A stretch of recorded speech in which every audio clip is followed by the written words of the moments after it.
Carol.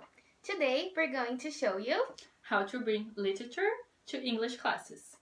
Sometimes when we teach English as a foreign language, we don't always consider bringing literature to class. But I really believe that reading is the key to learning. Do you agree, Bia? Yes, I do.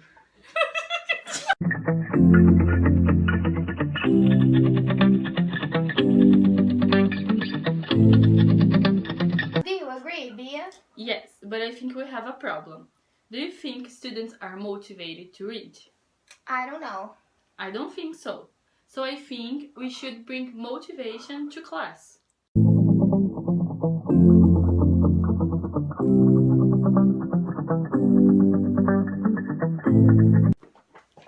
According to Brown, there are two... Cadê o Brown? Desculpa! Já era pro...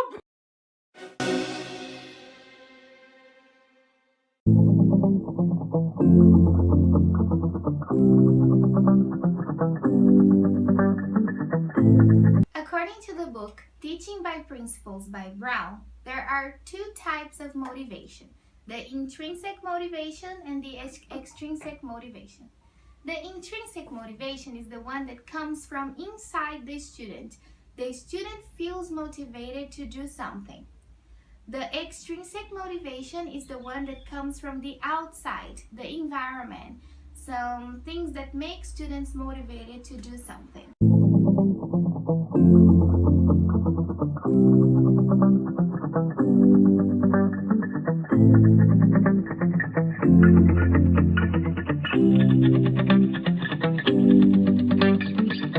We need to take some things into account. Marshall, in his book, The Highly Effective Teacher, says that teacher and student have to build a rapport in the classroom. What is that? Rapport is when the teacher and the students, they learn together without no authority involved.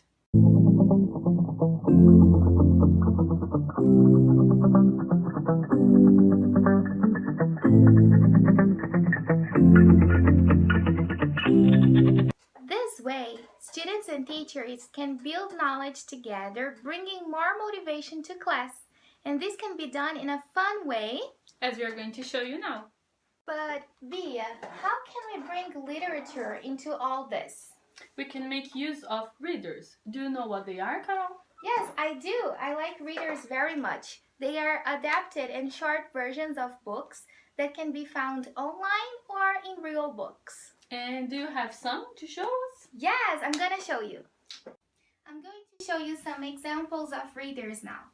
For example, we have here The Adventures of Tom Sawyer by Mark Twain, a classic, right? And it's very cool. This is in advanced language, so you have this example for advanced students, yeah? We also have this one for basic and pre-intermediate level called The 39 Steps by John Butchen. It's also very good. You can see that it's kind of short, so you can work with this book in a short period with students, yeah? We also have this one that I like very much. It's a Sherlock Holmes book. Look at this. It's adapted, okay? There are 7 short stories. In this example, we can use, for example, each group of students read 1 short story per week, and in the end of each week, we work with the comprehension or activities to work with these short stories. We're going to give you some tips, but just keep in mind this example. It's very good. And it can be found online as well. We're going to leave the link here on our description, okay? This one, also a classic, A Christmas Carol by Charles Dickens, adapted version. Look at this. So you can bring all kinds of literature in an accessible way for all your students, yeah? And my favorite one that we can work in multimodal ways with movies, for example, is, where is it? Here. It's The Pirates of the Caribbean, yeah? So this is a story of the movie At World's End, okay? This story of Pirates of the Caribbean, and in an adapted version as well. So you can work with the book and the movie with students if you want. Don't you think this is a very cool and motivating way to work with literature? So, Carol showed you readers in the format of books. Now I'm going to show you that you can also find readers on internet, online, okay? So you just go to Google, type the name of the book that you want, and you put readers, PDF, and it's going to show. Here I have an example for you. Now this one is Oliver Twist, alright? Here. This one is for intermediate level. But also here we have other levels, okay? It started, beginning, elementary, pre-intermediate, intermediate, that is this one, and upper level. So the student can enjoy the whole experience of the reader book. So based on the examples that Bia and I showed you, we can make use of the concept of flipped classroom. That is, the student can have a preparation at home, and then in class we can share our experiences, and then the students can have an assessment or a comprehension activity, so we can save time. For instance, imagine that we're going to use that book that I showed you with 7 short stories of Sherlock Holmes. We can assign 1 short story per week for the students. The student reads at home the whole story. When the students arrive in class, we can work with them with this story, with games or comprehension activities, questions, speaking. Bia is going to tell you a little bit later about it, right, Bia? Yes.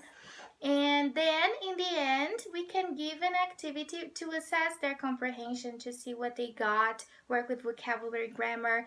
So this concept is really interesting too, flipped classroom.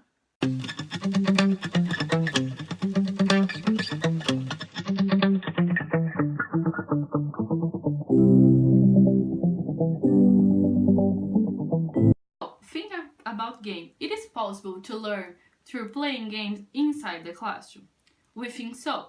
So you can bring games to your classroom. We brought here some examples of games that you can use because we think that game bring motivation to the students, and you can use with all levels of English and also age. So you can work with kids, teenagers, and adults.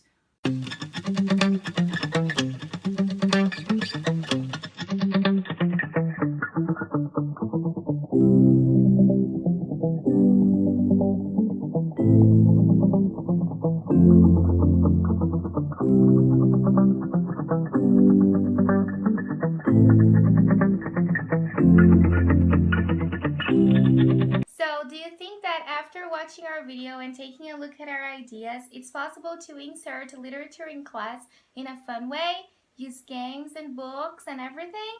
We think so. That's why we brought it to our class. Now it's your turn to think about it and bring it to your classes. If you enjoyed this video, like and share. Thanks for watching. Thank you. Bye bye.